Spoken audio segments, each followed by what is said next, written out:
ونستعينه ونستغفره ونؤمن به ونتوكل عليه ونعوذ بالله من شرور أنفسنا ومن سيئات أعمالنا من يهده الله فلا مضل له ومن يضلل فلا هادي له ونشهد أن لا إله إلا الله وحده لا شريك له ونشهد أن محمدا عبده ورسوله أما بعد أعوذ بالله من الشيطان الرجيم بسم الله الرحمن الرحيم ألا إن أولياء الله لا خوف عليهم ولا هم يحزنون الذين آمنوا وكانوا يتقون صدق الله مولانا العظيم وصدق رسول النبي الكريم ونحن على ذلك لمن الشاهدين والشاكرين والحمد لله رب العالمين. اسٹیج پر رونق افروز علماء ذوی الاحترام اور دور و نزدیک سے آئے ہوئے آپ پیارے پیارے سنی مسلمان، آئیے سب سے پہلے پورے حضور قلب کے ساتھ اپنے قلب کو عشق و محبت سے سرشار کر کے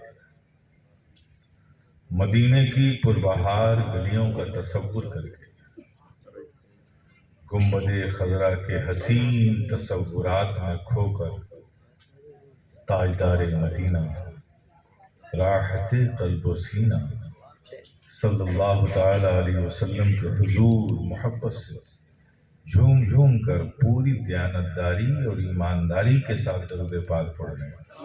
اللہم صلی علی سیدنا و مولانا محمد وعلی آل سیدنا و مولانا محمد کما تحب و ترضى بأن تصلی علیہ صلاۃ و سلام علیک یا رسول اللہ. ایک بار اور ذرا بآواز بلند درود پاک پڑھیں. اللہم صلی علی سیدنا و مولانا محمد وعلی آل سیدنا و مولانا محمد کما تحب و ترضى بأن تصلی علیہ صلاۃ و سلام علیک یا رسول اللہ. ایک بار اور محبت سے نبی اور آل نبی پر صلی اللہ علی النبی وآلہ صلی اللہ علیہ وسلم. صلاۃ و سلام علیک یا رسول اللہ، صلاۃ و سلام علیک یا حبیب اللہ، صلاۃ و سلام علیک یا نبی اللہ. درود پاک پڑھ لیا، فکر کو تازگی مل گئی. درود پاک پڑھ لیا، ذہن کو پاکیزگی مل گئی. درود پاک پڑھ لیا، زبان کو طہارت مل گئی. اور درود پاک پڑھ لیا، لبوں کو حلاوت مل گئی. درود پاک پڑھ لیا، قلب کو استقامت مل گیا. اور درود پاک پڑھ لیا، زندگی کو زندگی مل گئی.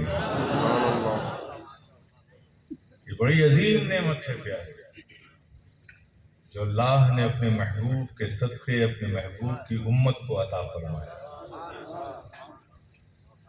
یہ جو ہمارے علماء، ہمارے مشائخ، غابرین، اولیاء دین ہماری تربیت اس طرح فرماتے ہیں کہ سنو،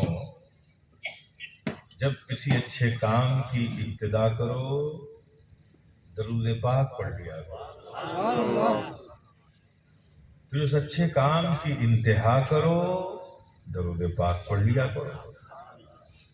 کسی غم میں مبتلا ہو جاؤ درود پاک پڑھ لیا کرو. پھر خوشی میسر آ جائے درود پاک پڑھ لیا کرو. ارے کچھ بھول جاؤ درود پاک پڑھ لیا کرو. پھر یاد آ جائے درود پاک پڑھ لیا کرو۔ ارے کوئی یتیم بچہ نظر آئے، سر پہ شفقت کا ہاتھ رکھو، رکھ کر درود پاک پڑھ لیا کرو۔ یہ جو ہمارے علماء، مشائخ، اکابرین، اولیاء دین ہماری تربیت اس طرح فرماتے ہیں، یہ لوگ نادان نہیں ہیں۔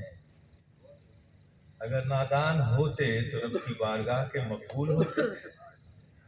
یہ بڑے ہوشیار لوگ ہیں جو ہم سے کہتے ہیں کہ سنو، رب کے حضور دعا کرنی ہے، رب کے حضور اپنی تمناؤں کو پیش کرنا ہے، اپنے مطالبات کو، خواہشات کو اللہ کی بارگاہ میں رکھنا ہے، دعا کرنی ہے۔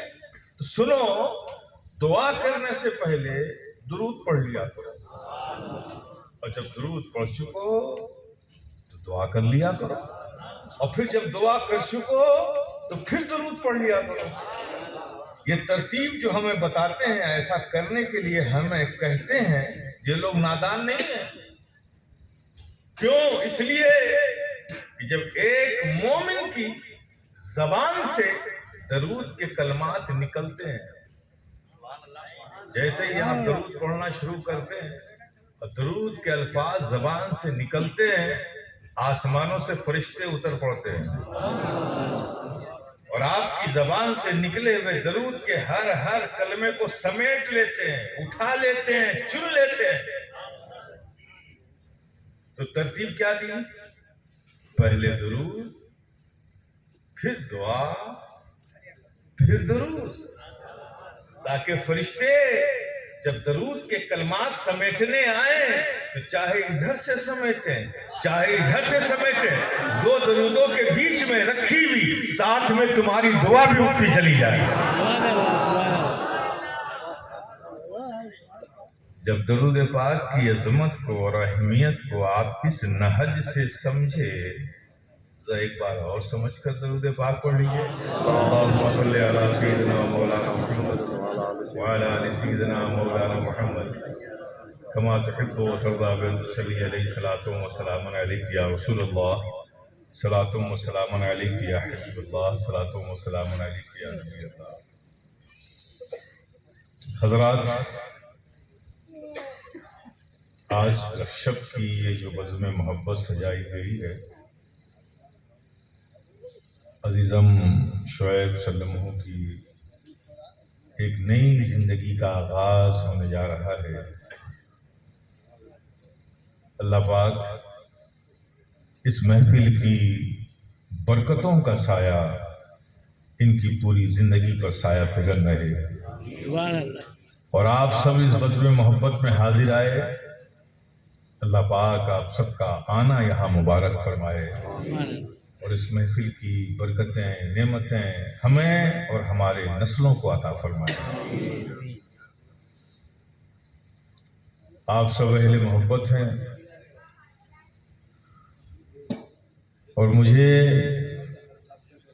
شعیب صلی اللہ علیہ وسلم، ان کے والد، ان کے رفقا، انہوں نے ساری فورس لگا دی میرے پیچھے، بہت دور سے کھینچ کر لائی۔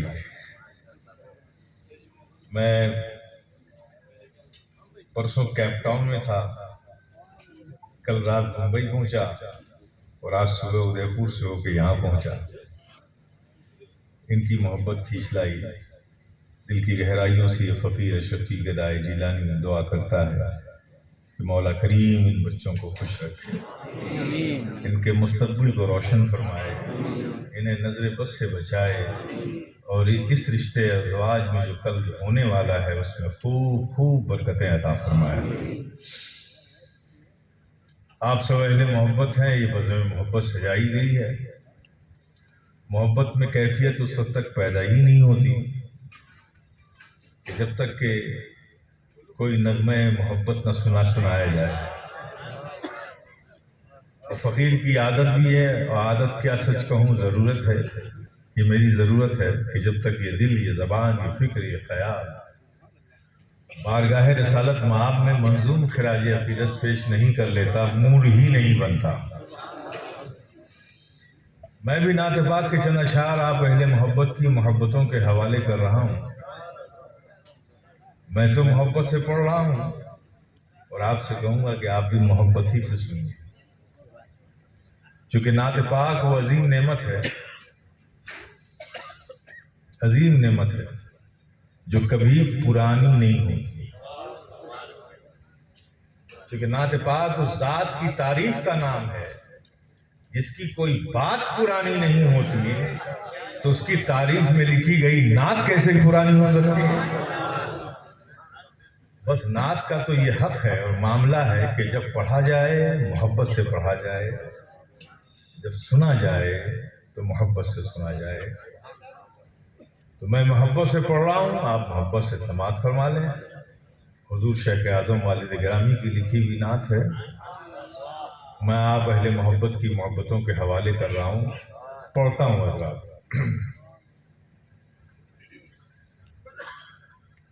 عشق نبی میں دل تڑپانا،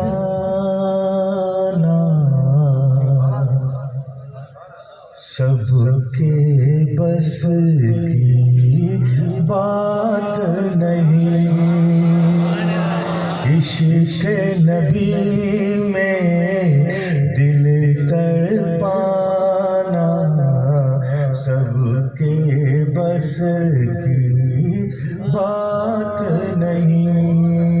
ان کی محبت میں مر جانا سب کے بس کی بات نہیں۔ عشق نبی میں دل تڑپانا سب کے بس کی بات نہیں۔ ان کی محبت میں مر جانا سب کے بس کی بات نہیں۔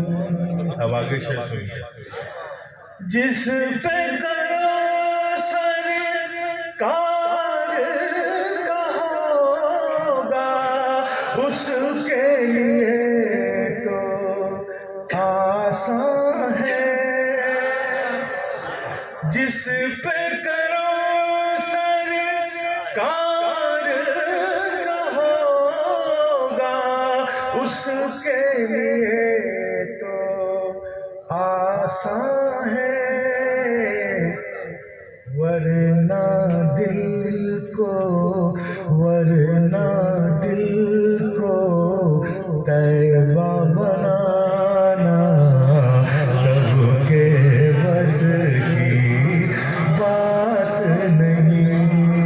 ورنہ دل کو طیبہ بنانا سب کے بس کی بات نہیں۔ ان کی محبت میں مر جانا سب کے بس کی بات نہیں۔ اب اس کے آگے کا شعر سنیے۔ بوبکر نبی کا ساتھ نہ چھوڑے، ہر مشکل میں ساتھ رہے۔ بوبکر نبی کا ساتھ نہ چھوڑے، ہر مشکل میں ساتھ رہے۔ غار سور میں ساتھ نبھانا سب کے بس کی بات نہیں۔ غار سور میں ساتھ نبھانا سب کے بس کی بات نہیں۔ کی محبت میں مر جانا سب کے بس کی بات نہیں۔ اب اس کے آگے کا شعر۔ خیبر کا وزنی دروازہ جس کو اٹھائے 40 لوگ، خیبر کا وزنی دروازہ جس کو اٹھائے 40 لوگ، مولا علی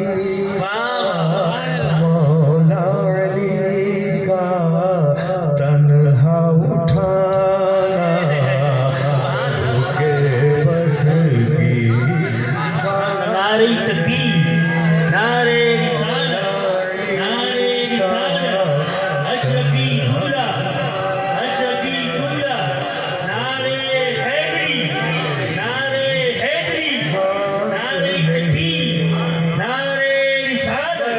خیبر کا وزنی دروازہ جس کو اٹھائے 40 لوگ، خیبر کا وزنی دروازہ جس کو اٹھائے 40 لوگ، مولا علی کا تنہا اٹھانا سب کے بس کی بات نہیں، مولا علی کا تنہا اٹھانا سب کے بس کی بات نہیں۔ اب اس کے آگے کا شعر، دین بچائے گھر کو لٹائے ہے کردار امام حسین، دین بچائے گھر کو لٹائے ہے کردار امام حسین، دین کی خاطر سر کو کٹانا سب کے بس کی بات نہیں، دین کی خاطر سر کو کٹانا سب کے بس کی بات نہیں، کی محبت میں مر جانا سب کے بس کی بات نہیں۔ اب آخر میں حضرات یہ فقیر شفیع گدائی جیلانی جس بارگاہ سے نسبت رکھتا ہے، جسے دنیا غوث العالم محبوب یزدانی میر سید اشرف جہانگیر سمنانی کہتی ہے، ان کے حوالے سے یہ بھی شعر سنیے۔ ایسی مثالیں ملتی کہاں ہیں جیسی ہے میرے اشرف کی، ایسی مثالیں ملتی کہاں ہیں جیسی ہے میرے اشرف کی، تخت حکومت کو ٹھکرانا سب کے بس کی بات نہیں، تخت حکومت کو ٹھکرانا سب کے بس کی بات نہیں، کی محبت میں مر جانا سب کے بس کی بات نہیں۔ ایک بار اور ذرا جی لگا کے محبت سے درود پاک پڑھ لیجیے. اللہم صلی علی سیدنا مولانا محمد وعلی آل سیدنا مولانا محمد کما تحب و ترضى بن صلی علیہ صلاۃ و سلام علیک یا رسول اللہ.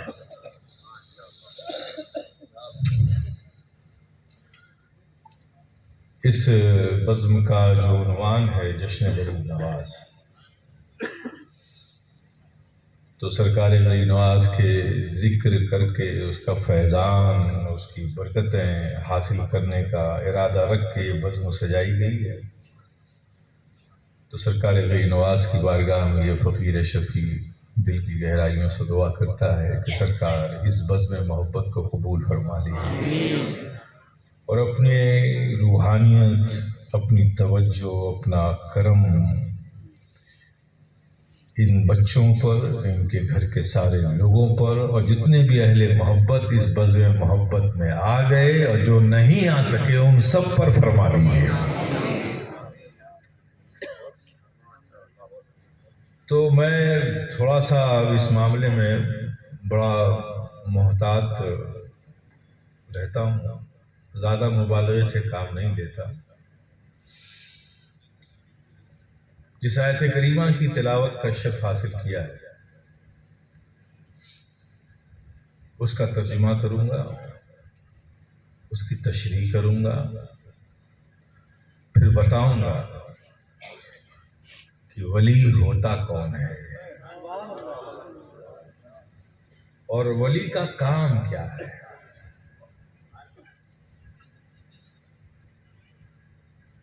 میں نے جس آیت کریمہ کی تلاوت کا شرف حاصل کیا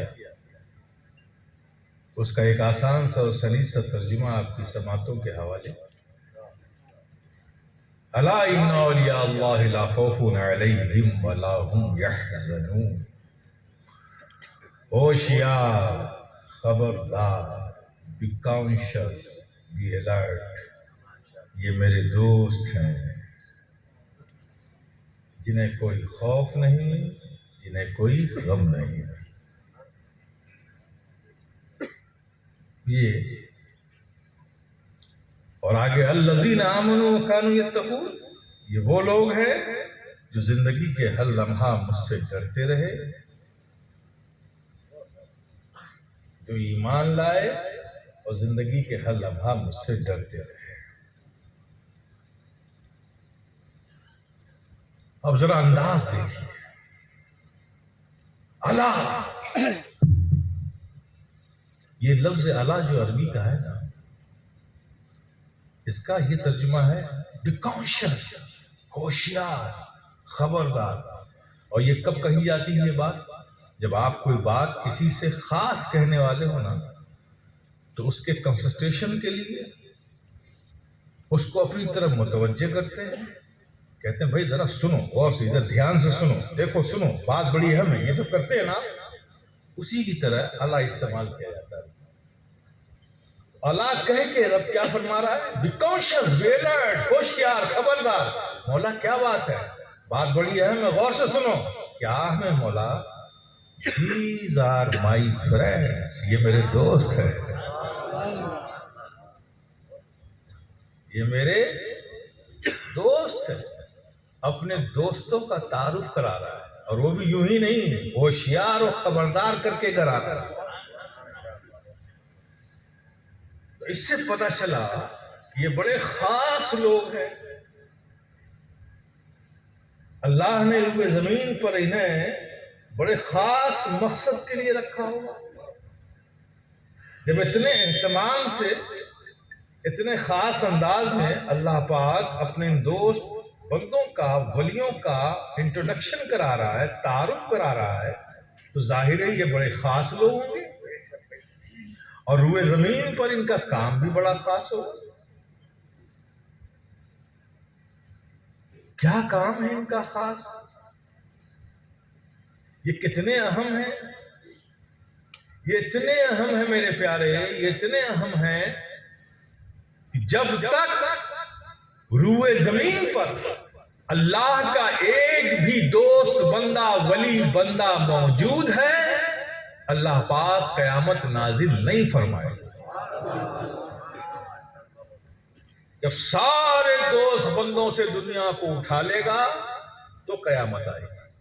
ان کی موجودگی میں قیامت نہیں آئے گی. اور ان کی ضرورت اتنی ہے کہ روئے زمین پر ایک انسان بھی اگر زندہ ہے تو اللہ کے ان دوست بندوں کی ضرورت باقی ہے. یہ بڑے اہم لوگ ہیں. بعد نبوت ولایت ہے. تو اللہ نے جس اہتمام سے ہمیں بی کانشس بی الرٹ کر کے اپنے دوست بندوں کا تعارف کرا رہا ہے، یہ انداز بتا رہا ہے کہ یہ بڑے خاص لوگ ہیں اور ان کا کام بھی بڑا خاص ہے. ان کا رول اس دنیا میں بڑا خاص رول ہے. ہم سمجھتے ہیں کہ ان اولیاء کرام کا کام یہ ہے کہ ان کی بارگاہوں میں جایا جائے، اپنی بپتا ان سے کہی جائے، اپنی پریشانیاں ان سے بیان کی جائے، بے اولاد اولاد کی نعمت مانگے، پریشان حال انسان پریشانیوں سے نجات مانگے، مرض میں مبتلا انسان شفا مانگے، الجھنوں کا شکار انسان قلب و ذہن کا سکون مانگے. ہم سمجھتے ہیں کہ اولیاء کرام کا کام بس یہی ہے. نہیں میرے پیارے، یہ بڑے خاص لوگ ہیں تو ان کا کام بھی بڑا اہم ہے. یہ جو ہے یہ ان کا مین ورک نہیں ہے. یہ اولیاء کرام کا یہ مین ورک نہیں ہے، یہ ایڈیشنل ورک ہے.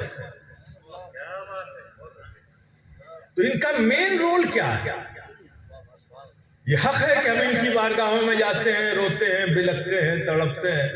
یہ اپنی تربت پاک سے ہمارا بلکنا تڑپنا دیکھتے ہیں.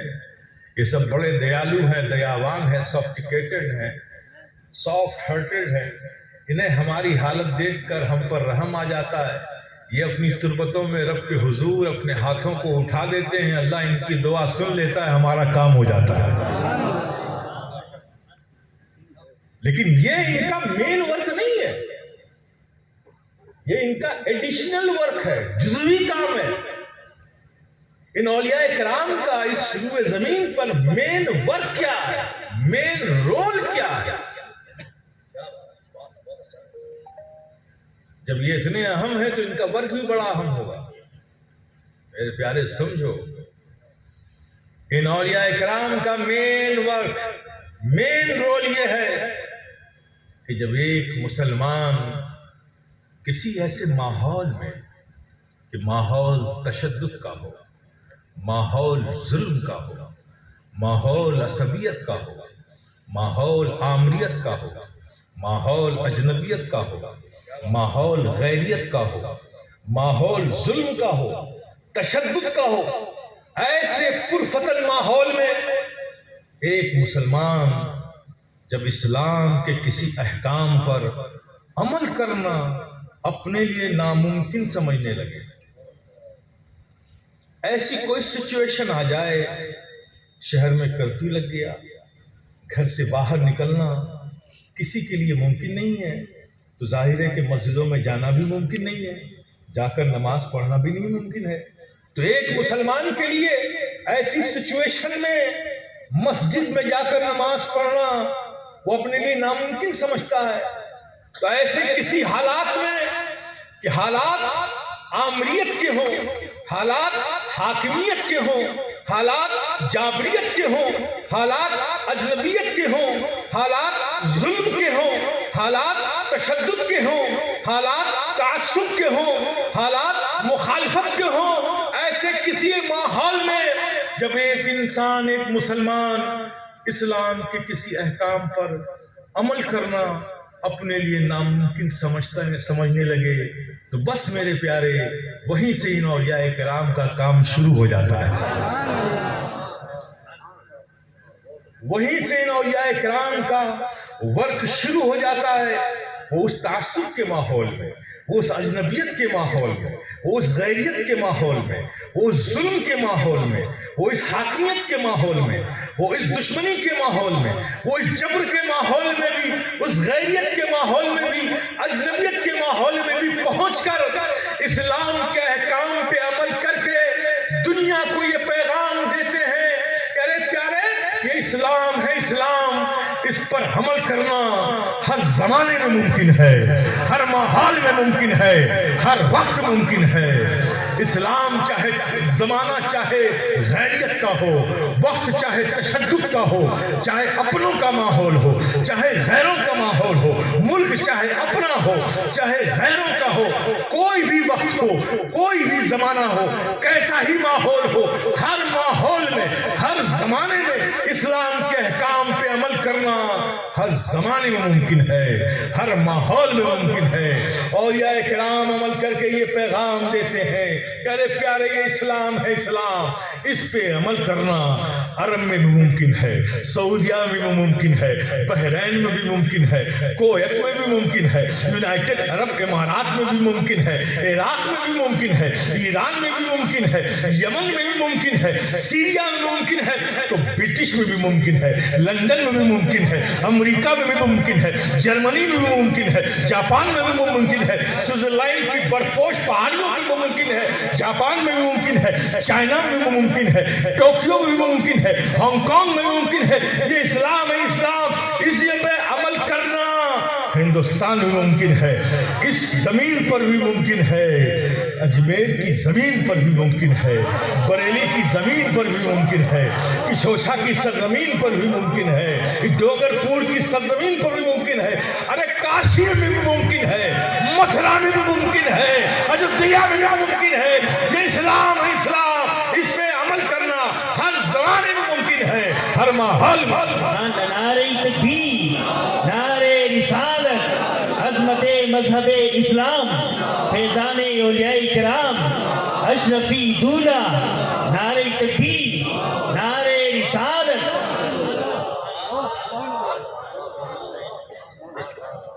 یہ کوئی اور مذہب نہیں ہے کہ اس پہ عمل کرنا کسی بھی ملک میں ممکن ہو، کسی ملک میں ناممکن ہو جائے، کسی ماحول میں ممکن ہو، کسی ماحول میں ناممکن ہو جائے۔ یہ اسلام ہے، اسلام اس کے احکام پر عمل کرنا یہ اولیاء کرام کر کے بتاتے ہیں کہ ہر زمانے میں ممکن ہے، ہر ماحول میں ممکن ہے، ہر ملک میں ممکن ہے۔ یہ اولیاء کرام کا مین رول ہوتا ہے۔ اب ذرا اتنی بات سمجھ گئے تو ذرا مجھے بتاؤ، خواجہ خواجہ، غریب نواز، عطائے رسول، حبیب اللہ، اوبھاجت بھارت کے راجا، میرے خواجہ، ہمارا بھارت بٹا ہے، خواجہ کا بھارت نہیں بٹا ہے،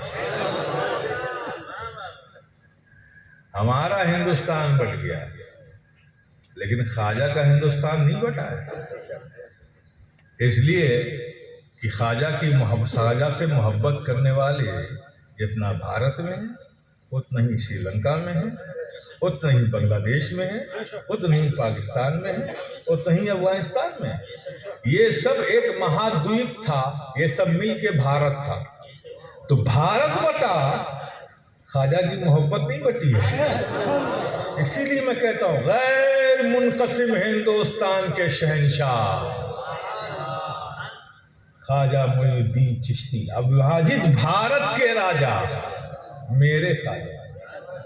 یہ مجھے بتاؤ، یہ خواجہ آئے کہاں سے آئے؟ سنجر سے آئے نا۔ وہاں کی زبان کیا تھی؟ پرشین، فارسی۔ اس وقت بھارت میں کون فارسی جاتا تھا؟ کوئی نہیں۔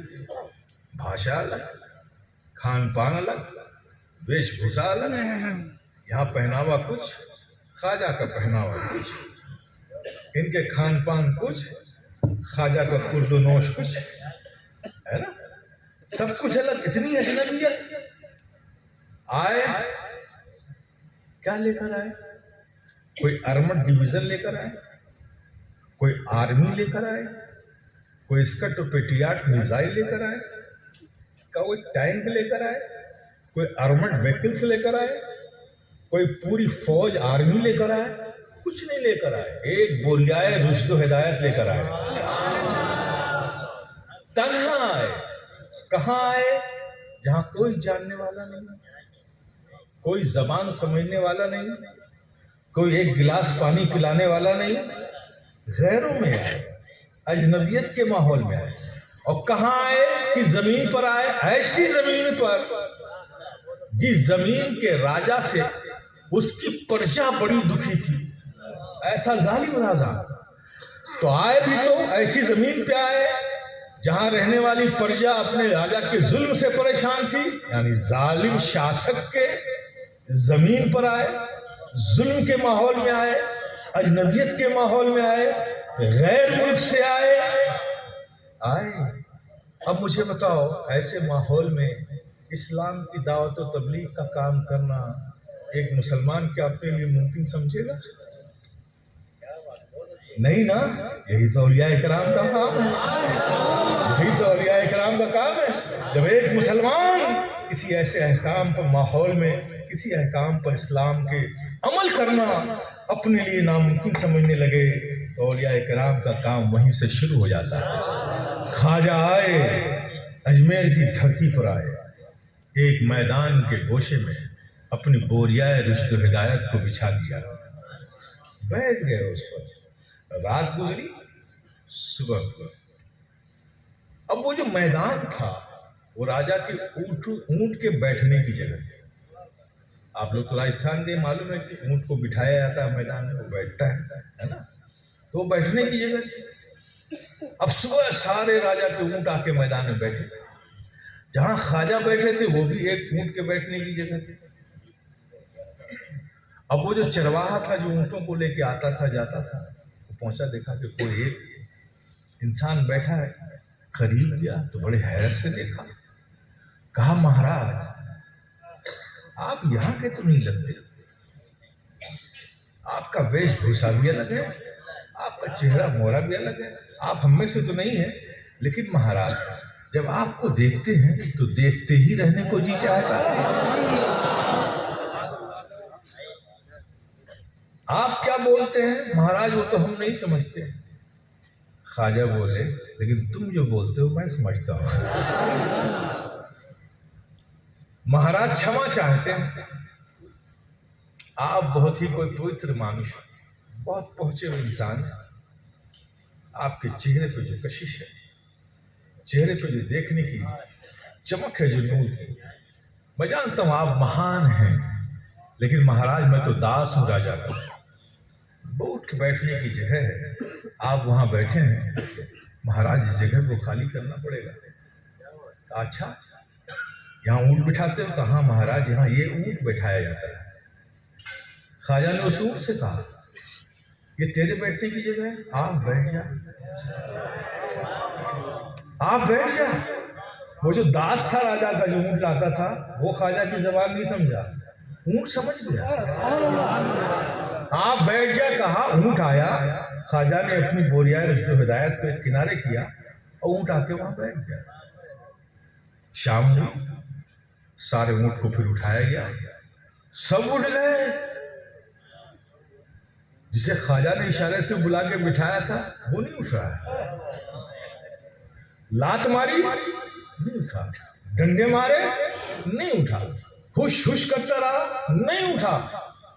بڑا مایوس ہو کر محل پہنچا، راجا سے بتایا کہ مہاراج سارے اونٹ تو اٹھے، پتہ نہیں ایک اونٹ کو کیا ہو گیا، وہ اٹھتا نہیں۔ راجا نے پوچھا روز کون بٹھاتا تھا؟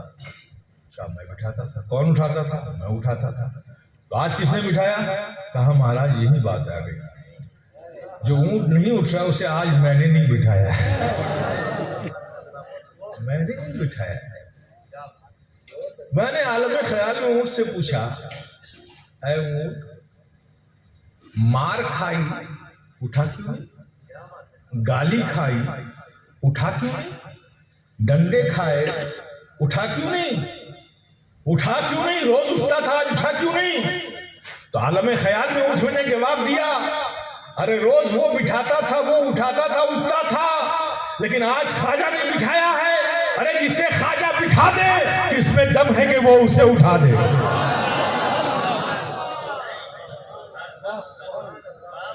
کسے دم ہے؟ یہ اونٹ نے ہم سب کو میسج دیا ہے، جب ایک جانور کو خواجہ بٹھا دے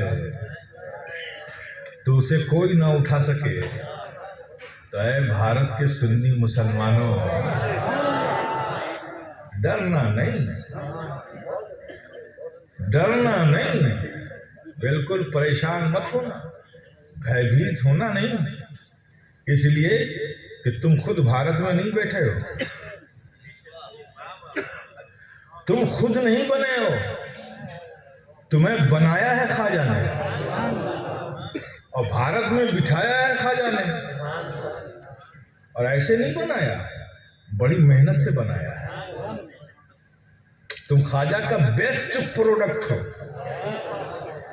بڑی محبت سے بنایا ہے خواجہ نے، بڑی محنت سے بنایا ہے، گھر چھوڑا تو بنایا ہے، خاندان کو چھوڑا تو بنایا ہے، سفر کی دقتیں پریشانیاں اٹھائیں تو بنایا ہے، بھوکے رہے تو بنایا ہے، غیر کی ماحول میں مجلس میں آئے تو بنایا ہے، ساری صعوبتیں شدتیں برداشت کی تو بنایا ہے، بڑی محنت سے بنایا ہے تمہیں۔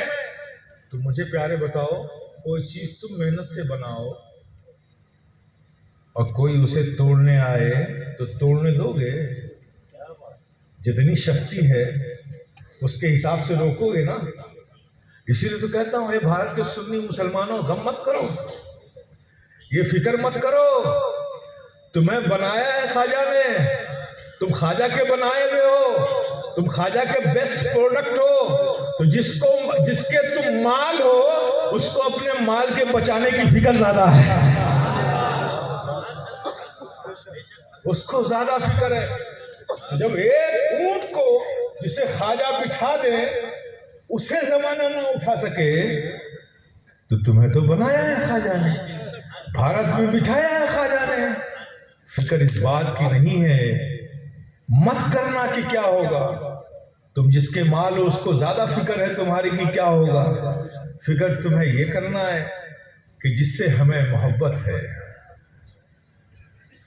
اس کے پسند کے مطابق ہماری زندگی ہے کہ نہیں، جس کے ہم بسائے ہوئے ہیں، جس کے ہم بنائے ہوئے ہیں، جس نے ہمیں بٹھایا ہے، جس کے فیضان کرم کی چھتر چھایا میں ہماری زندگی گزر رہی ہے، ہماری زندگی اس کی رضا کے مطابق ہے کہ نہیں، ہمارا عمل وہ عمل ہے کہ نہیں جس سے خواجہ خوش ہو جائے۔ میرے پیارے، غور کرنے کی ضرورت غور کرنے کی ضرورت یہ ہے۔ آج ہمارے معاملات کیا ہیں؟ اجمیر شریف جاتے ہیں اور ایک بات کہہ لوں، بس خوددار باپ کا بیٹا ہوں اس لیے خودداری سے کہتا ہوں، اور آپ کو بھی خوددار ہونا چاہیے۔ مورلٹی، خودداری بہت بڑی مومن کی دولت ہے، اگر یہ کمزور پڑ جائے نا تو اپنا بھرم نہیں بچا پاؤ گے۔ خودداری بہت قیمتی دولت ہے، اور پوری خودداری سے کہتا ہوں، ہم خواجہ کے اور خواجہ ہمارے۔ تو مجھے بتاؤ، اپنوں میں بھیک دی اور لی جاتی ہے کیا؟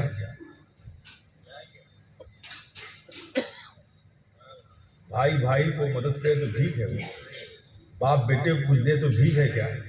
بیٹا باپ کی خدمت کرے تو بھیک ہے کیا؟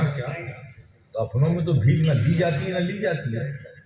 تو جب ہم خواجہ کے، خواجہ ہمارے، تو ہم بھیک مانگیں گے؟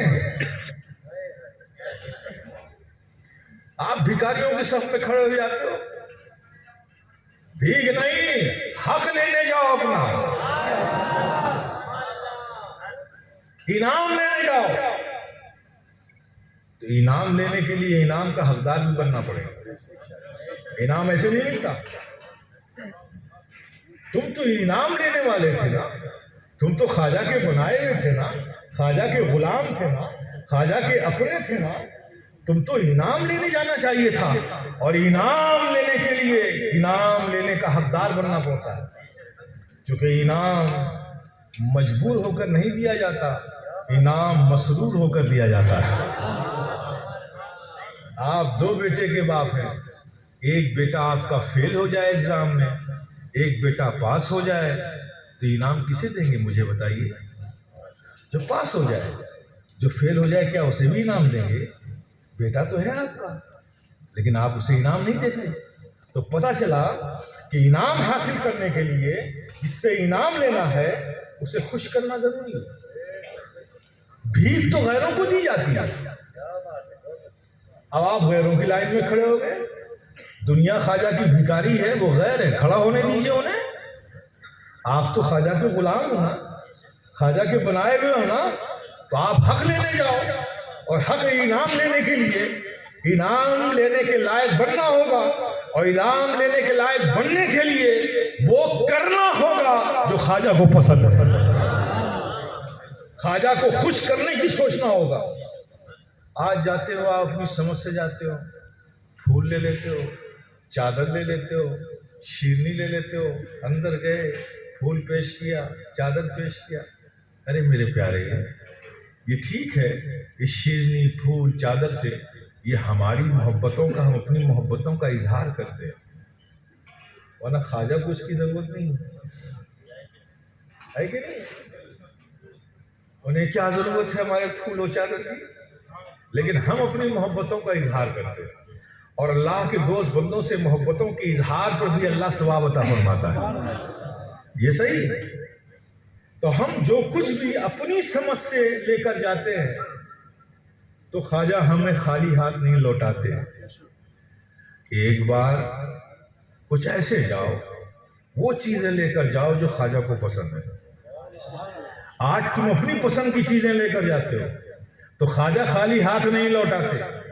ایک بار خواجہ کے پسند کی چیزیں لے کر جاؤ، جانے سے پہلے سوچو، اے خواجہ، اے عطا رسول، اے میرے داتا، آپ کو کیا پسند ہے؟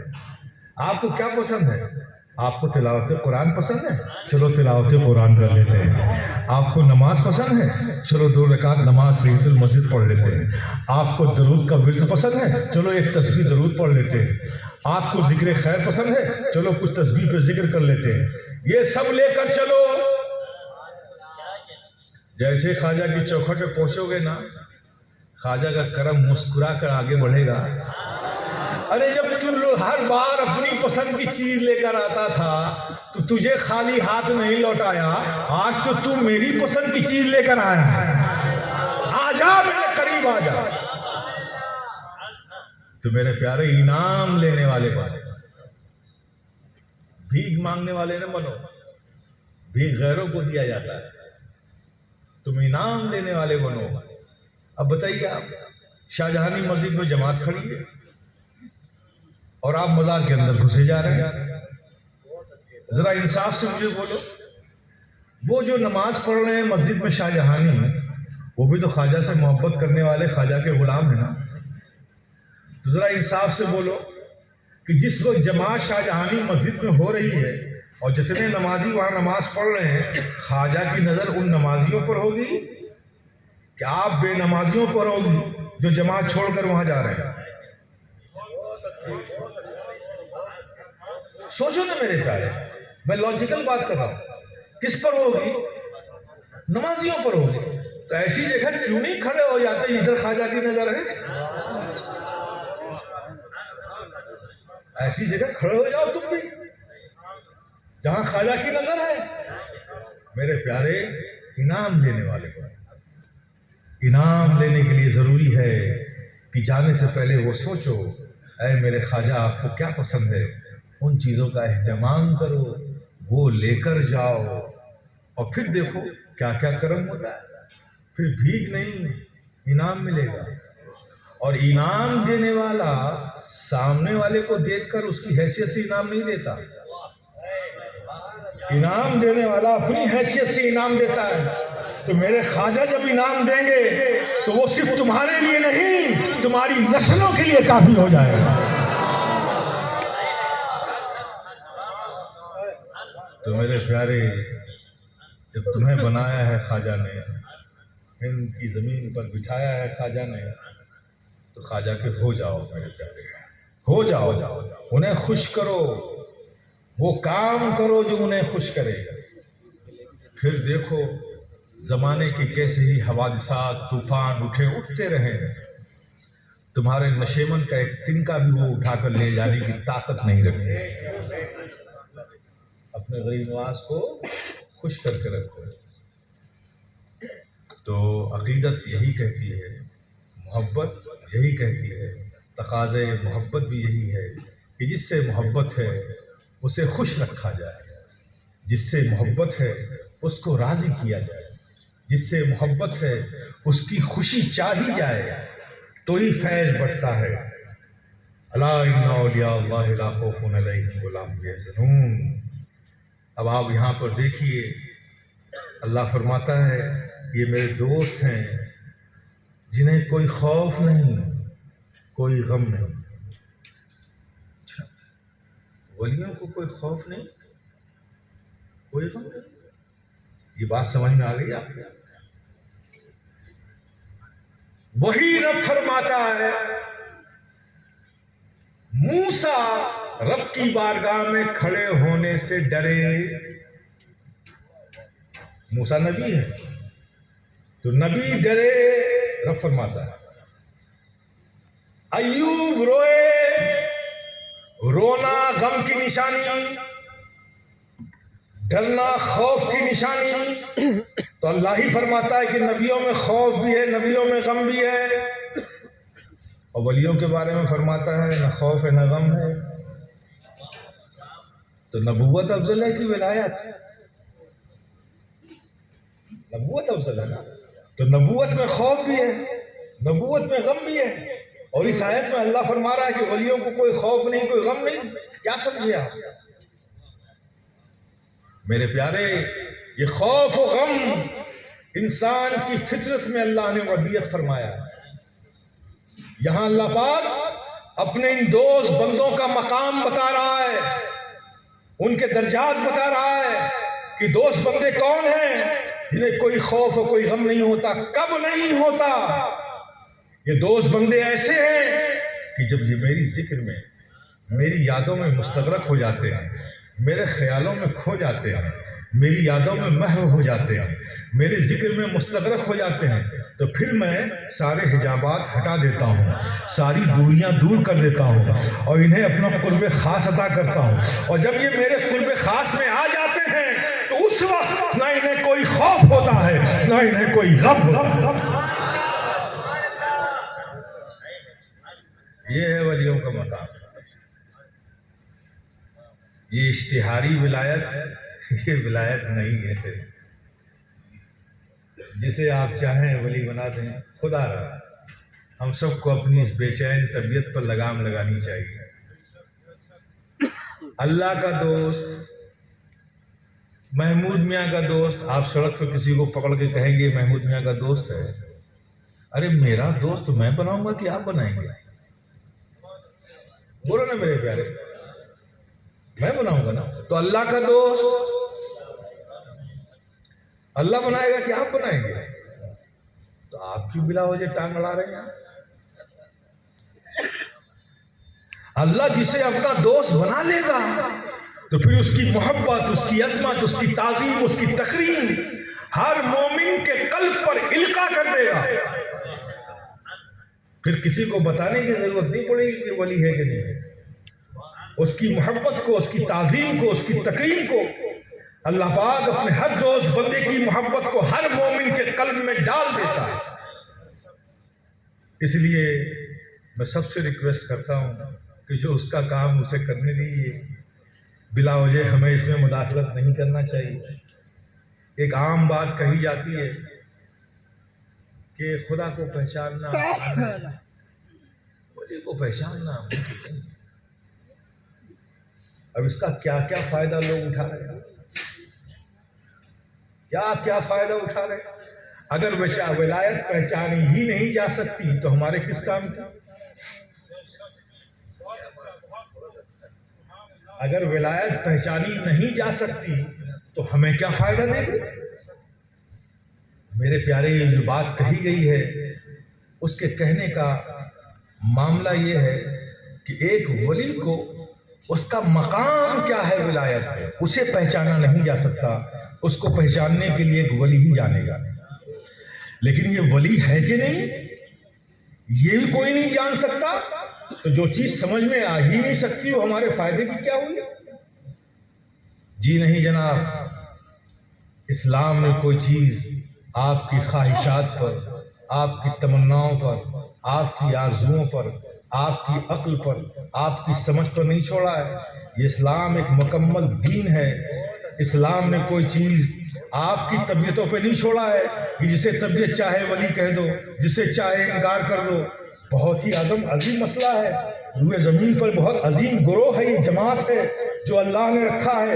اس کو سمجھنے کے لیے اللہ نے ہماری عقلوں پہ چھوڑ دیا؟ نہیں میرے پیارے، قرآن کی یہی آیت آگے کہتی ہے، مولا یہ ولی کون ہیں، یہ دوست بندے تیرے کون ہیں جنہیں خوف نہیں، کوئی غم نہیں؟ تو اللہ فرماتا ہے یہ وہ لوگ ہیں جو ایمان لائے، جو ایمان لائے۔ الا ان اولیاء اللہ لا خوف علیہم ولا هم يحزنون الذین آمنوا وکانوا یتقون۔ یہ وہ لوگ ہیں جو ایمان لائے اور زندگی کے ہر لمحہ مجھ سے ڈرتے رہے۔ زندگی کے ہر لمحہ مجھ سے ڈرتے رہے۔ آپ کی عقلوں کو نہیں چھوڑا کہ جسے چاہیں آپ کہیں، جسے چاہیں نہ کہیں۔ بتا دیا ہے کہ دوست بندے وہی ہوتے ہیں جو ایمان لائے اور زندگی کے ہر لمحہ مجھ سے ڈرتا رہا، وہ ہے میرا دوست بندہ۔ اب کسی کو آپ آسمانوں میں اڑتا ہوا دیکھ لینا تو فوراً ولی مت کہہ دیجیے گا۔ یوں آنکھ پھیلایا، یوں ہاتھ میں کیلے آ گئے، یوں دکھا دیا، ولی مت کہہ دیجیے گا۔ یوں گھمایا، کچھ نکال دیا، ولی مت کہہ دیجیے گا۔ پہلے دیکھیے ایمان والا ہے کہ نہیں، چونکہ اللہ فرماتا ہے ایمان لائے۔ جو ایمان والا ہے اب آگے دیکھیے کہ متقی ہے کہ نہیں، اللہ سے ڈرنے والا ہے کہ نہیں۔ اب تقوی کا معاملہ یہ بھی دو خانوں میں بٹا ہوا ہے، ایک ہے جلوت کا تقوی، ایک ہے خلوت کا تقوی۔ تو محفلوں میں تو سبھی متقی ہو جاتے ہیں، تنہائیوں میں متقی ہے کہ نہیں؟ زندگی کے ہر لمحہ، معذرت چاہوں گا حضرات، میری عادت نہیں مبالغے کی، میں بالکل سیدھی بات کرتا ہوں۔ تقوی کی بھی دو طرح ہے، ایک تنہائیوں کا تقوی، ایک محفلوں کا تقوی۔ تو محفل میں تو سب متقی ہو جاتے ہیں، یہ تنہائیوں میں متقی ہے کہ نہیں ہے؟ اسے کیسے سمجھیں گے آپ؟ اسے کیسے؟ ایمان تو سمجھ میں آ جائے گا کہ ایمان والا ہے، لیکن متقی ہے کہ نہیں، تنہائیوں میں متقی ہے کہ نہیں، یہ کیسے جانیں گے آپ؟ یہ تو اندر کی بات ہے۔ ظاہر کا تقویٰ تو سمجھ لیں گے، دیکھ لیں گے، باطن کا تقویٰ ہے کہ نہیں ہے یہ کیسے جانیں گے؟ تو آئیے اس کو سمجھنے کے لیے مفسر اعظم رحمت عالم صلی اللہ تعالیٰ علیہ وسلم کی بارگاہ میں چلتے ہیں۔ آقا ارشاد فرماتے ہیں کہ سنو اس شخص کے بارے میں اس وقت تک کچھ مت کہو جب تک کہ تین چیزیں اس میں نہ دیکھ لو۔ تین چیزیں اس میں نہ دیکھ لو، اسے اپنا پڑوسی بنا لو، اس کے ساتھ سفر کر لو اور اس سے لین دین کر لو۔ یہ تین کسوٹی دی ہے آقا نے۔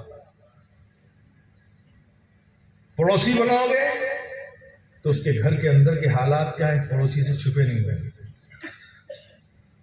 اس کے ساتھ سفر کرو گے اس کی عادت کا پتہ چل جائے گا، لین دین کرو گے نیت کا پتہ چل جائے گا۔ تینوں مقام پر اگر وہ کھرا اترے تو سمجھ لو متقی ہے۔ پھر سوچنا کہ ولی ہے کہ نہیں ہے، چونکہ ضروری نہیں ہے کہ یہ تمام خوبیاں کسی میں ہوں اور لازم ہے کہ وہ ولی ہو جائے۔ مجھے ایک اچھا انسان وہ لگتا ہے، پسند وہ ہے جو جھوٹ نہیں بولتا۔ مجھے وہ انسان پسند ہے جو وعدہ خلافی نہیں کرتا، وعدہ کرنے کے بعد نفع و نقصان کا حساب نہیں لگاتا، اپنی زبان پہ پورا اترتا ہے، جو کہتا ہے اس کا تعلق سے اس کے دماغ سے نہیں اس کے دل سے بھی ہوتا ہے، وہ سچ بولتا ہے، حق گو ہے، صالح ہے، نیک ہے، اچھے عمل کرنے والا ہے، ماں باپ کا وفادار ہے، باادب ہے، سعادت مند ہے، ایسا انسان مجھے پسند ہوتا ہے۔ تو اس کا مطلب یہ تھوڑی کہ میں اسے دوست بنا لوں، بھئی یہ میری مرضی ہے، ایسا انسان مجھے پسند آتا ہے، لیکن دوست بنانا یہ الگ چیز ہے، وہ تو اس کی مرضی ہے جسے چاہے دوست بنا لے۔ لیکن میرے پیارے یہ صحیح ہے کہ وہ دوست ایسے لوگوں کو ہی بناتا ہے جس کے اندر یہ تمام خوبیاں ہوتی ہیں، علم ہوتا ہے، عمل ہوتا ہے، تقویٰ ہوتا ہے، ایمان ہوتا ہے، وہ دوست ایسے ہی لوگوں کو بناتا ہے۔ اور میرے پیارے یہ جو بات کہی جاتی ہے آج عام طور پہ پھیلائی جاتی ہے کہ بھائی یہ علم الگ ہے، علم شریعت الگ ہے، علم طریقت الگ ہے، میں سمجھتا ہوں کہ اس سے بڑی جہالت اور کوئی نہیں ہے۔ یہ طریقت کا علم الگ ہے، شریعت کا علم الگ ہے، اس سے بڑی گمراہی اور جہالت کچھ نہیں ہو سکتی۔ ایسا کہنے والا ایسا ہی ہے کہ کوئی یہ کہے کہ جس کے سر میں بال نہ ہو اور کوئی کہے کہ میں اس میں کنگھی کرتا ہوں۔ آپ اس کی بات مانیں گے؟ اسے کیا سمجھیں گے؟ پاگل سمجھیں گے نا؟ ہاں یہ تو ہو سکتا ہے کہ بال ہے وہ کنگھی نہ کرتا ہو، یہ تو پاسبل ہے، لیکن بال ہی نہ ہو اور کہے کہ میں کنگھی کرتا ہوں تو ایسے شخص کو کیا کہو گے آپ؟ پاگل ہی کہو گے۔ تو میرے پیارے یہ جو ہے شریعت یہ مثل بال کے ہے اور طریقت اس میں مانگ ہے۔ جس طرح سے بغیر بال کے مانگ نہیں نکل سکتی، اسی طرح سے بغیر شریعت کے علم کے طریقت کی کوئی راہ نہیں مل سکتی۔ یہ جو سینہ بسینہ ہے نا، یہ سب ہوائی باتیں ہیں۔ سینہ بسینہ ولایت کرامت نہیں ملتی ہے، سینہ بسینہ فیضان ملتا ہے۔ جو علم ہے اس میں برکتیں ملتی ہیں، اس میں کمال پیدا ہوتا ہے۔ آپ کمال زمین ہے نہیں، بنیاد ہے نہیں، آپ دیوار اور چھت کی بات کر رہے ہیں۔ پہلے زمین تو بنائیے۔ میرے پیارے یہ ولایت کے حوالے سے آج یہ ہماری قوم سب سے زیادہ گمراہ ہو رہی ہے۔ ہر دور میں اسلام میں بہت بڑے بڑے فتنے رہے ہیں، ہر دور میں رہے ہیں۔ خارجیت کا فتنہ، رافضیت کا فتنہ، وہابیت کا فتنہ، نیچریت کا فتنہ، اور میں سمجھتا ہوں کہ آج کے دور میں سب سے بڑا فتنہ جو ہے اسلام میں وہ بابائیت کا فتنہ ہے۔ نہ جانے کتنے لوگ گمراہ ہو رہے ہیں جو شریعت کو حاشیے پہ رکھا ہوا انہوں نے اور طریقت کی باتیں کرتے ہیں۔ میرے پیارے شریعت متن ہے اور طریقت اس کے حاشیہ ہے۔ ہمارے یہ طریقت کے میدان میں وہی شخص معتبر ہے، وہی شخص باعث عظمت ہے، وہی شخص باعث تکریم ہے جو شریعت پر گامزن ہے۔ جس کا عمل، جس کے قدم شریعت کے مطابق نہ ہو، وہ کوئی بھی ہو، وہ ہمارے لیے باعث تعظیم نہیں۔ ہاں ٹھیک ہے، نسبتوں کی تعظیم ہوتی ہے، نو پرابلم۔ اگر نسبتیں کسی کے پاس اعلیٰ ہے، سیادت کی نسبت ہے، تو اس کی تعظیم ہوگی، تکریم ہوگی، لیکن میرے پیارے اس کی عزت تو کی جائے گی، لیکن مسائل دینیہ اس سے نہیں پوچھے جائیں گے اگر دین کو نہیں جانتا ہو تو۔ اس کے لیے علماء سے رجوع کرنا چاہیے۔ جو کہتے ہیں نا بہت سے لوگ، بھائی وہ کچھ بھی ہو میں تو نہیں جانتا، میرے پیر صاحب نے کہہ دیا بس میں وہی مانوں گا، اور پیر صاحب مدرسے گئے ہی نہیں۔ اس نے بھی بڑا فکر، آپ نے پیر ہیں ٹھیک ہے، نسبت ہے، خاندان ہے، آپ نے تکریم کرنی ہے، عزت کرنی ہے، محبت کرنی ہے، وہ سب کیجیے، آپ کو نسبتوں کا فیضان ملے گا۔ لیکن اگر انہوں نے دین کو نہیں پڑھا ہے تو پھر دین کی باتوں میں ان سے مشورہ لینا نہیں چاہیے، علماء کی طرف رجوع کرنا چاہیے۔ یہ سب چیزیں ہیں جس پر ہمیں عمل کرنا چاہیے۔ یہ اولیاء کرام کا فیضان ہے جو ہندوستان کا سنی مسلمان ہے۔ میں کہتا ہوں کہ ہندوستان میں سنی مسلمان کیا سارا مسلمان ہے؟ سنی مسلمان تو وہ مانتا ہے احسان کو، بہت سے ایسے بے غیرت لوگ ہیں، بے مروت لوگ ہیں، احسان فراموش ہیں، جو ان بزرگوں کے فیضان کو نہیں مانتے۔ یہ الگ بات ہے، لیکن فیضان تو ان پر بھی ہے، وہ زندہ ہیں اس زمین پر تو خواجہ کا فیضان ہے۔ میں کہتا ہوں اسی لیے کہ دو چیزیں بھارت میں مسلمانوں کو بچائے ہوئے ہیں، ایک ہے بزرگوں کا فیضان اور دوسرا ہے بھارت کا سمویدھان۔ دوسرا کیا ہے؟ بھارت کا سمویدھان۔ تو میرے پیارے ہمیں دونوں سے وفاداری رکھنی چاہیے۔ سب سے پہلے جس کے فیضان نے ہمیں یہاں بسایا ہے اس سے وفاداری ہم رکھیں، اپنے آقاؤں کی مرضی کے مطابق زندگی گزارنے کی کوشش کریں، یہ بے راہ روی ہمیں چھوڑیں۔ میرے پیارے آپ عام انسانوں کی طرح روئے زمین پر نہیں رکھے گئے، نہیں، آپ نے سوچ لیا، دوسروں کو دیکھ کر اپنی زندگی کو ترتیب دیا، دوسروں کو دیکھ کر صحیح انداز پہ اپنی زندگی جی رہے ہو میرے پیارے. تم اس لیے روئے زمین پر نہیں رکھے گئے تھے. تم کو اللہ نے، اس نے جو creator whole of the world ہے، جو سارے سنسار کا رچیتا ہے، جو مالک السماوات والارض ہے، جو ساری چیزوں کا خالق ہے، مالک ہے، وہ تم کو کہتا ہے کنتم خیر امتی اخرجت للناس، تم ہی بہترین امت ہو جسے ہم نے لوگوں سے نکالا. تو خیر امت کا ٹائٹل اللہ نے کسی امریکنس کو تو نہیں دیا، کسی چائنیز کو تو نہیں دیا، کسی جاپانیز کو تو نہیں دیا، کسی جرمن کو تو نہیں دیا، کسی اسپینش کو تو نہیں دیا، کسی سوئس کو تو نہیں دیا، کسی برٹشرز کو نہیں دیا، کسی امریکنز کو نہیں دیا، کسی کینیڈین کو نہیں دیا. خیر امت کا خطاب اپنے محبوب کی امت کو دیا ہے، تمہیں دیا ہے. یہ خیر امت کا تاج اللہ نے تمہارے سروں پر رکھا ہے. تو میرے پیارے، تمہاری زندگی کے ہر عمل میں پھر خیر ہی خیر ہونا چاہیے، پھر شر نہیں ہونا چاہیے، فساد نہیں ہونا چاہیے، فتنہ نہیں ہونا چاہیے، بغض نہیں ہونا چاہیے، عیب نہیں ہونا چاہیے، نفاق نہیں ہونا چاہیے، وہ چیزیں نہیں ہونا چاہیے جو رب کو پسند نہیں ہو. میرے پیارے، ہمیں صرف ایک کام کرنا ہے، زمانہ خود بخود بدل جائے گا. آپ بلا وجہ اپنی عقلوں پر اتنا بھروسہ کر کے، عقلوں پہ اعتماد کر کے آپ جد و جہدیں کرتے ہو. میرے پیارے، اپنی عقلوں پہ بھروسہ کرنا چھوڑو. آؤ میں تمہیں بتاتا ہوں، اللہ کے فضل پر بھروسہ کرنا سیکھو، بزرگوں کے فیضان پر بھروسہ کرنے کی عادت ڈالو. بن جاؤ ویسے مسلمان جیسا مسلمان تمہارا رب تمہیں دیکھنا چاہتا ہے. بن جاؤ ایسے مسلمان جیسے مسلمان تمہارے آقا تمہیں دیکھنا چاہتے ہیں.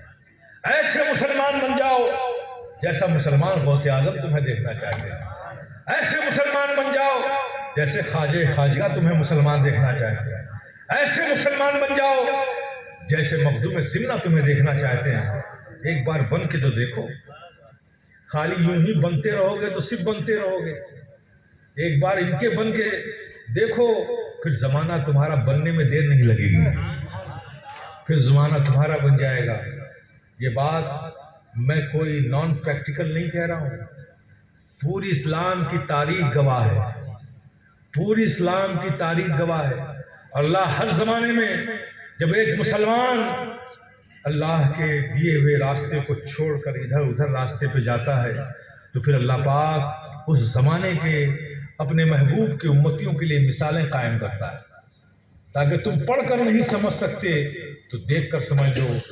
آج کے مسلمانوں کے لیے فلسطین کا مسلمان ایک مثال ہے. کوئی اسٹیٹ نہیں ہے، کوئی گھر نہیں ہے، کوئی مکان نہیں ہے، لیکن وہ لوگ اپنی بقا کی لڑائی ایک اسٹیٹ سے لڑ رہے ہیں، ایک پاورفل ملک سے لڑ رہے ہیں جس کے پاس آرمنیشن ہے، اکنامیکل پاور ہے، سپورٹ ہے، لیکن اس سے بھی جنگ لڑ رہے ہیں. ان کے پاس نہ کوئی اسٹیٹ ہے، رہنے کو گھر نہیں ہے، لیکن ان کی جنگ جو ہے کس طاقت کی بنیاد پر لڑ رہے ہیں؟ وہ کون سی چیز ہے جو انہیں حوصلہ دے دی؟ وہ کون سی چیز ہے جو انہیں باہمت بنائے ہوئے؟ یہ مظلوم فلسطینیوں یہ سک نہیں رہے، یہ تڑپ نہیں رہے. ایک باپ ہے، اس کی فیملی میں 12 لوگ ہیں، 12 لوگ اسٹرائک میزائل کی ہوتی ہے، پوری بلڈنگ گر جاتی ہے، 12 لوگ اس کے نیچے دب کے مر جاتے ہیں. ایک باپ بچتا ہے. وہ باپ بلک نہیں رہا ہے، وہ باپ آنسو نہیں بہا رہا ہے، وہ دہاڑے مار کے رو نہیں رہا ہے کہ میرا خاندان برباد ہو گیا. وہ ایک کارٹون میں ٹافی لے کے سب کو بانٹ رہا ہے. لوگوں نے پوچھا کہ تیرا پورا خاندان ملبے میں دب کے مر گیا، تو سب کو بچوں کو ٹافیاں بانٹ رہا ہے. کہا میں خوش ہوں کہ اللہ نے میرے گھر کے ہر فرد کو شہادت عطا فرمائی ہے، شہادت عطا فرمائی. اس خوشی میں ٹافی بانٹ رہا ہوں اور میں بھی شہادت کا انتظار کر رہا ہوں. میرے پیارے، ہر زمانے میں اللہ نے ہماری ہدایت کے لیے جب ہم سن کر پڑھ کر راستے پر واپس نہیں آتے تو اللہ پاک مثالیں قائم کرتا ہے. میرے پیارے، ہمارے لیے مثالیں ہیں. ان لوگوں کے پاس ایک ہی طاقت ہے، ایمانی طاقت ہے. وہ اپنے حقوق کی جنگ لڑ رہے ہیں. سیاسی جنگ کیا ہے وہ مجھ سے مطلب نہیں، لیکن جو ظلم ہو رہا ہے اسے دنیا تسلیم کر رہی ہے. نہتے انسانوں پر جس طرح سے ہو رہا ہے، لیکن ہم نے دیکھا ہے کہ وہ بلک نہیں رہے ہیں. وہ کسی سے نہیں کہہ رہے ہیں کہ ہماری مدد کرو. وہ ہم سے بھی کہتے ہیں تو کہتے ہیں بس دعا کرو، آپ سب دعا کرو کہ اللہ پاک ہماری شہادتوں کو قبول فرما لے۔ میرے پیارے یہ مثال ہے ہم سب کے لیے، تو اللہ کی رضا کے لیے جو کام کیا جائے، اللہ کی نصرت پر یقین رکھ کے جو کام کیا جائے، اللہ کی رضا کے لیے، رضا مولا کے لیے راہ مولا میں جو قدم نکلتے ہیں، اللہ کی نصرت ساتھ ساتھ چلا کرتی ہے، اس کی مدد ساتھ ساتھ چلا کرتی ہے۔ میرے پیارے، اللہ کی رضا ضروری ہے۔ ہر عمل کو کرنے سے پہلے یہ تمہیں سوچنا چاہیے کہ ہمارا یہ عمل رب کو راضی کرنے والا ہے کہ ناراض کرنے والا ہے۔ اگر ناراض کرنے والا ہے تو اپنے قدم کو روک لو، اگر راضی کرنے والا ہے تو اپنے قدم کو آگے بڑھا دو، پھر دیکھو کامیابیاں کیسے تمہارے قدموں کو چومتی ہیں۔ میرے پیارے، یہ جو ہمارے ہاں کلچر اڈاپٹ ہوا ہے، یہ اسلامک کلچر نہیں ہے۔ اسٹون تھروئنگ، اس طرح کے پروٹیسٹ، کسی کو اذیت دینا، زبان سے ہو یا ہاتھ سے ہو، یہ جنگ کرنا، یہ اسلامک کلچر نہیں ہے۔ یہ اسلامی تاریخ میں کہیں نہیں دکھا سکتے۔ طائف کی وادیوں میں نبی رحمت طائف کے لوگوں سے کچھ لینے کے لیے نہیں گئے تھے، بلکہ ان کو جہنم کی آگ سے نکال کر، ظلمت سے نکال کر روشنی کے میناروں تک پہنچانے کے لیے گئے تھے۔ ان کو نعمتیں بانٹنے کے لیے گئے تھے، جہنم سے نجات دلانے کے لیے گئے تھے۔ طائف میں لینے کے لیے نہیں گئے تھے نبی، دینے کے لیے گئے تھے۔ لیکن طائف کے ظالموں نے نبی پر بچوں کو، شرارتی بچوں کو پیچھے لگایا، ان کے ہاتھوں میں پتھر دیے جنہوں نے نبی کی طرف پھینکا۔ جب پتھر آتا ہوا دیکھا نبی کی طرف تو صحابہ نبی کے چاروں طرف کھڑے ہو گئے اور ہر آنے والے پتھروں کو اپنے جسموں پر لیا، خود لہو لہان ہوتے رہے۔ یہ تاریخ میں ملے گا، لیکن تاریخ میں یہ تم نہیں دکھا سکتے کہ ان پھینکے ہوئے پتھروں کو اٹھا کر کسی ایک صحابی نے بھی ان پھینکنے والوں کی طرف پھینکا ہوگا۔ یہ تم نہیں دکھا سکتے۔ پتھروں سے خود کو گھائل تو کر لیا، لیکن ان پھینکے ہوئے پتھروں کو پھینکنے والوں کی طرف نہیں پھینکا۔ اس لیے کہ مسلمان جب رضائے الہی کے لیے راہ مولا میں نکلتا ہے تو اللہ کی نصرت اس کے ساتھ چلتی ہے، تو اس کی نظر لوگوں پر نہیں ہوتی ہے، دنیا پہ نہیں ہوتی ہے، مالک دنیا پر ہوتی ہے۔ وہ اللہ سے نصرت کا طلبگار ہوتا ہے، اللہ سے حمایت کا طلبگار ہوتا ہے، اللہ سے کامیابی کا طلبگار ہوتا ہے۔ تو میرے پیارے، ہمیں بھی اپنی زندگی میں یہ حسن پیدا کرنا ہے، اپنے عمل میں یہ بلندی پیدا کرنی ہے، اپنے کردار میں یہ حسن پیدا کرنا ہے، ورنہ زمانے سے زندگی بھر شکوا کرتے رہو گے، حاصل کچھ نہیں ہوگا۔ تم بس اپنے رب کی طرف لوٹ جاؤ میرے پیارے۔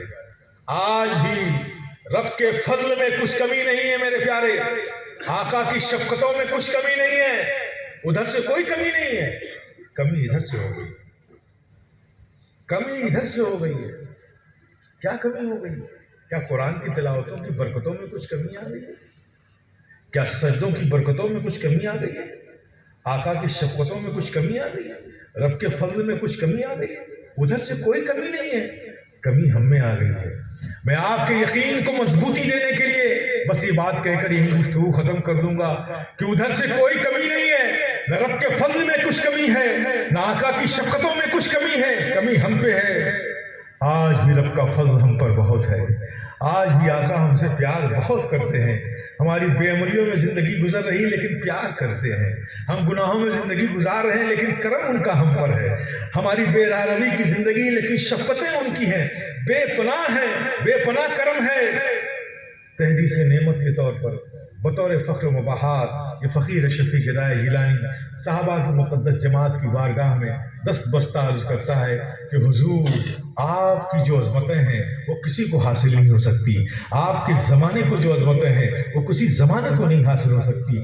تمام اغواص کو، اقطاب کو، اوتاد کو، نجبا کو، اخیار کو، اولیاء کو، علماء کو، مفسرین کو، محدثین کو، فقہا کو، متکلمین کو، سب کو اگر اکٹھا بھی کر دیا جائے تو کوئی آپ کے تلووں کی دھول کے برابر نہیں ہو سکتا۔ آپ کا مقام بڑا، آپ کی شان بڑی، آپ کے زمانے کو جو عظمتیں حاصل ہیں وہ کسی زمانے کو نہیں حاصل ہو سکتی، آپ کو جو عظمتیں حاصل ہیں وہ کسی کو عظمت حاصل نہیں ہو سکتی۔ لیکن حضور یہ فقیر شفیع گدائے جیلانی آپ کی بارگاہ میں دست بستہ عرض کرتا ہے کہ آپ کو زمانہ نبی کا زمانہ ملا، یہ رب کا عظیم فضل ہے۔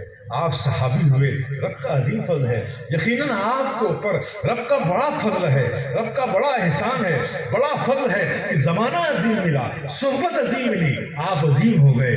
یقیناً رب پہ آپ کا بڑا فضل ہے، آپ نے نبی کو دیکھا، رب کا فضل ہے، آپ نے نبی کو دیکھا، ایمان ملا، نبی کا روح زیبا دیکھا، ایمان ملا، کنکریوں کو کلمہ پڑھتے دیکھا، ایمان ملا، چاند کے 2 ٹکڑے ہوتے دیکھا، ایمان ملا، سورج کو پلٹتے دیکھا، ایمان ملا، پیڑوں کو سایہ کرتے دیکھا، ایمان ملا، بادلوں کو سروں پہ آ کے سایہ فگن ہوتے دیکھا، ایمان ملا، نبی کا فیصلہ دیکھا، ایمان ملا، نبی کی عدالت دیکھی، ایمان ملا، نبی کی زلف عنبری دیکھی، ایمان ملا، نبی کی تبسم دیکھے، ایمان ملا، نبی کا تکلم دیکھا، ایمان ملا، نبی کی شفقتیں دیکھی، ایمان ملا۔ یقیناً آپ صحابہ پر رب کا فضل عظیم ہے کہ آپ نے نبی کو دیکھا، ایمان ملا، اور ہم سمجھتے ہیں کہ ہم پر بھی رب کا فضل کچھ کم اس لیے نہیں ہے کہ ہم نے کچھ نہیں دیکھا پھر بھی ایمان ملا۔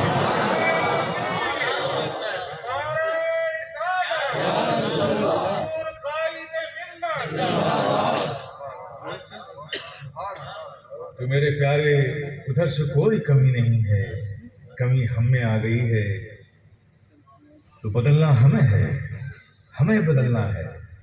آج سب سے بڑا ہمارے ساتھ سانحہ یہ ہے کہ ایک مسلمان اپنی ایڈنٹیفیکیشن، اپنی شناخت بھول گیا ہے۔ وہ سمجھتا ہے کہ جیسے دنیا کے دوسرے انسان گھر بنانے کے لیے، کمانے کے لیے اور اپنے بات کے لیے اپنا سکسیسر چھوڑ کے دنیا سے جانے کے لیے پیدا ہوئے ہیں، جیسے دنیا کا جانے۔ نہیں میرے پیارے، تم صرف اس لیے پیدا نہیں کیے ہوئے۔ اسلام تم کو روکتا نہیں ہے، نہیں روکتا تم کو، لا رومانیہ فی الدین، وہ نہیں کہتا کہ تم جنگلوں میں جاؤ، دین میں جنگلوں میں جانا جائز نہیں ہے۔ وہ نہیں کہتا کہ تم جنگلوں میں جاؤ ہاتھ میں تسبیح لے لو۔ وہ اسلام کہتا ہے کہ اگر تمہاری ضرورت ملینر بننے سے پوری ہوتی ہے، ملینر بنو، نو پرابلم۔ اگر بلینر بننے سے ہوتی ہے، بلینر بنو، نو پرابلم۔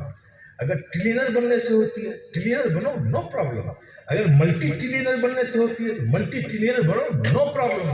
لیکن دنیا اور دنیا کی چیزوں کو اپنی زندگی کی ضرورت سمجھو، اسلام یہ کہتا ہے۔ اسے زندگی کا مقصد مت بناؤ۔ ضرورت جتنے سے پوری ہوتی ہے بنو، اسلام روکتا نہیں ہے، لیکن اسے زندگی کا مقصد مت بناؤ۔ ضرورت ٹریلینرز بننے سے ہوتی ہے تو ٹریلینر بنو، لیکن زندگی کا مقصد اپنے رب کی رضا کو بناؤ، اپنے رب کے راضی کرنے کو اپنی زندگی کا مقصد بناؤ، اپنے رب کو راضی رکھنے کا اپنی زندگی کا مقصد بناؤ۔ اگر تم نے یہ دونوں چیزیں رکھی، رب کی رضا کا مقصد بنایا اور دنیا کمانے میں تم لگے رہے، ٹریلینر بنے، بلینر بنے، تو میرے پیارے تمہارا ہر قدم پھر صرف تمہارے لیے نہیں ہوگا، ہر قدم پر اللہ تمہارے لیے ثواب عطا فرما دے گا، کیونکہ پھر تم ایک انسان ٹریلینر نہیں بن رہے ہو، ایک مسلمان ٹریلینر بن رہا ہے۔ تم اسلام کو اس بلندی پر لے جانا چاہتے ہو جہاں پر قومیں اپنی قوم کے فرد کو بلند مقام پر دیکھ کر فخر کرتی ہیں کہ ہماری کمیونٹی میں ٹریلینر ہیں، ملٹی ٹریلینر ہیں، بڑے بڑے انڈسٹری کے مالک ہیں، بڑے بڑے کیپٹلسٹ ہیں۔ یہ زائنسٹ اسی پہ تو فخر کرتے ہیں نا کہ جتنے بھی ملٹی ٹریلینر ہیں اس میں 90% زائنسٹ ہیں۔ آج ان کو اسی بات کا تو غرور ہے نا۔ تو اگر کوئی مسلمان زندگی کی ضرورت جان کر اور رب کے مقصد، اپنی زندگی کے مقصد کو یہ مان کر کہ رضا الہی ہماری زندگی کا مقصد ہے، ٹریلینر بننا چاہتا ہے، بنے۔ اس کا ٹریلینر بننا اس کی ضرورت بھی پوری کرے گا اور اس کو ثواب بھی ملے گا، کیونکہ تمہارے ذریعے اسلام اس بلندی پر جائے گا جہاں اسلام کے ظاہری شان و شوکت کا اظہار ہوگا۔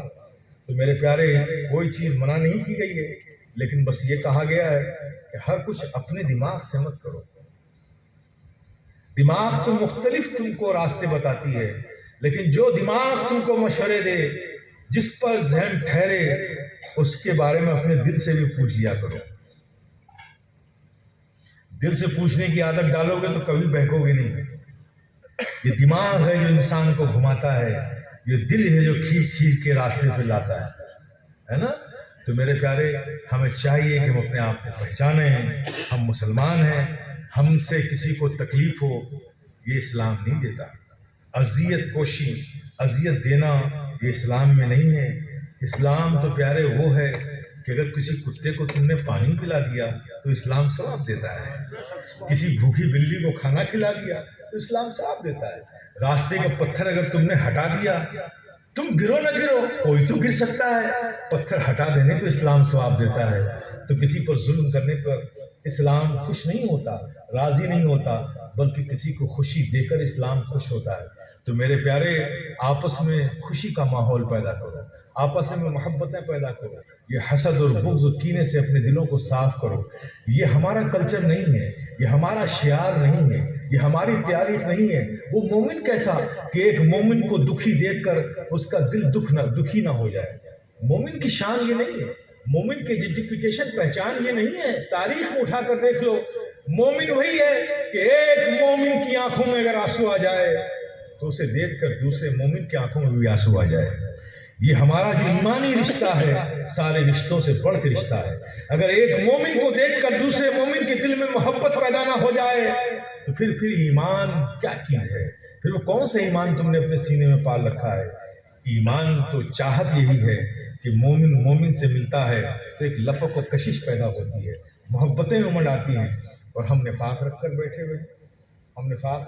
ہوئے میرے پیارے مسلمان اور اسلام دلوں کو توڑنے والا نہیں، دلوں کو جوڑنے والے کا نام ہے. دلوں کو جوڑنے والے کا نام ہے.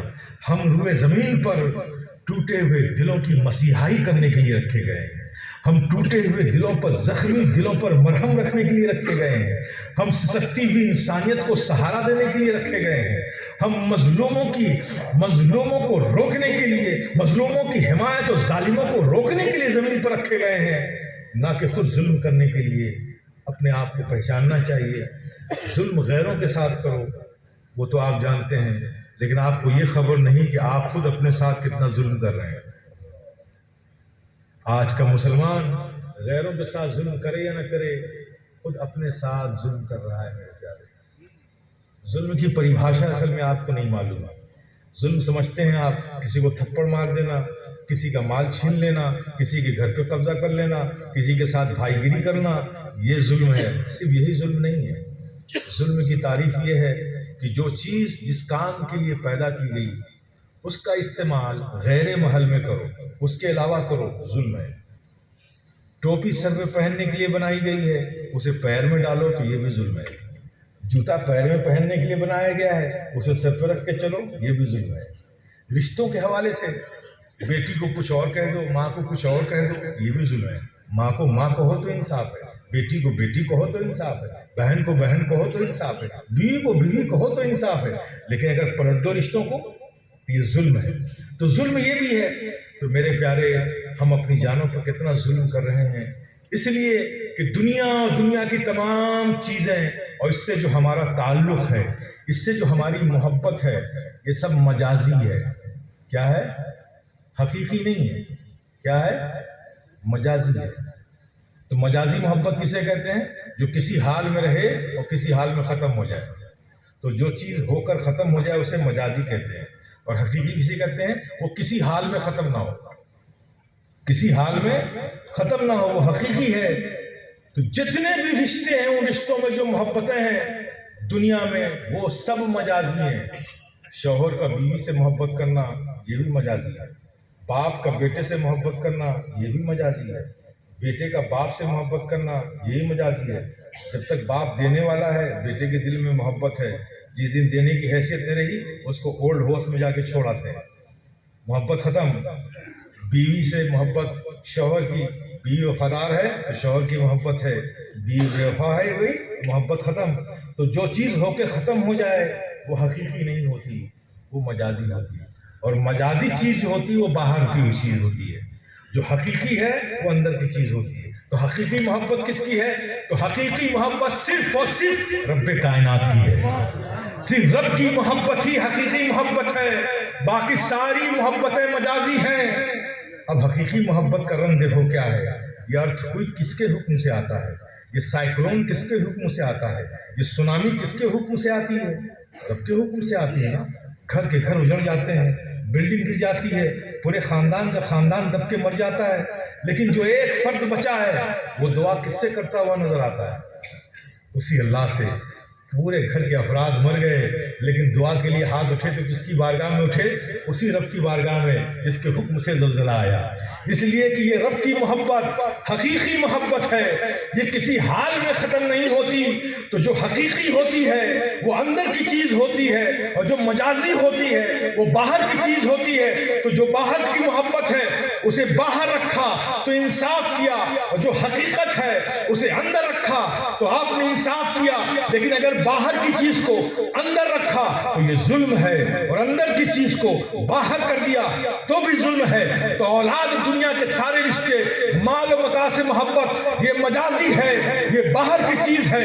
رب کی محبت یہ حقیقی ہے، اسے اندر کی چیز ہے۔ تو اگر دل میں تم نے دنیا کی محبت کو بسا لیا تو تم نے اپنے اوپر ظلم کیا، اگر دل میں تم نے اپنے رب کی محبت کو بسا کر رکھا تو تم نے انصاف کیا۔ تو میرے پیارے، رب کی محبتوں کو اپنے سینے میں بساؤ میرے پیارے، تاکہ تم عادل بن سکو، منصف بن سکو، انصاف کرنے والے بن سکو۔ تب تم اپنی جانوں پہ ظلم کرنے سے باز آ سکتے ہو، جب اپنے دلوں میں اس مالک کائنات کی محبت کو رکھو، باقی دنیا کی ساری چیزوں کو اپنی ضرورت بناؤ۔